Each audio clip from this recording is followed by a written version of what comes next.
In this brief video, I'll sketch the law of government searches of devices and data when they enter the United States.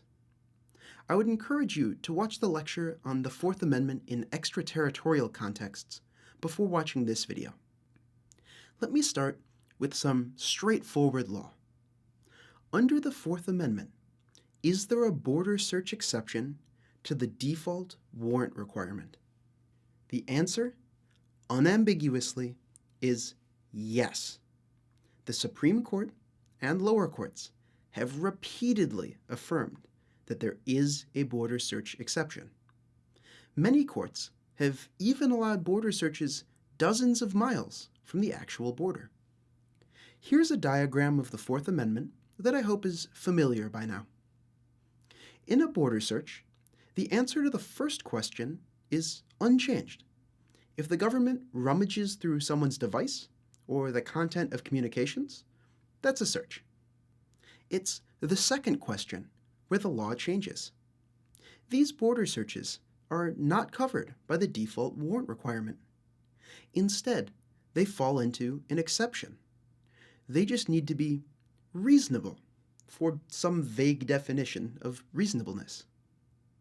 So, I'll start with devices. And the legal question is, when can border inspectors examine the contents of a device? The majority view in the courts, for now, appears to be that no suspicion is required. Border inspectors are free to examine the data on a laptop, a tablet, a smartphone, a thumb drive, or anything else. In a 2013 case, United States against Cotterman, the Ninth Circuit set out a competing view. It held that no suspicion is required for a, quote, manual, unquote, search.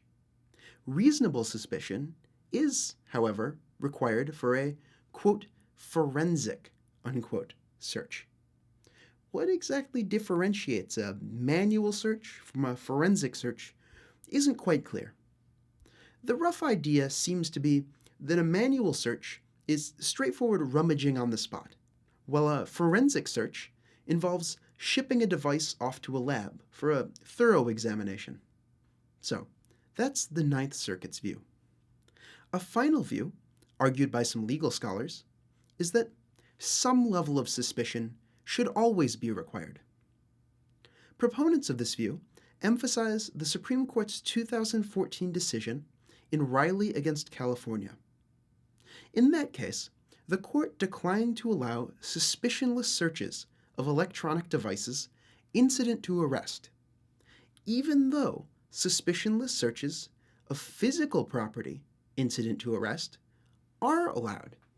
Scholars have argued that if digital is different and requires some suspicion during an arrest, then digital should also be different and require some suspicion at the border.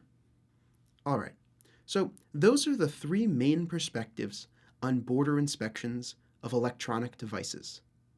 Again, the majority view, for now, is that no suspicion is required. Now on to data.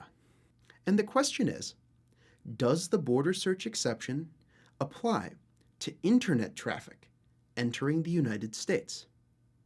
Put differently, under the border search exception, could the executive branch inspect every data packet that flows into the country?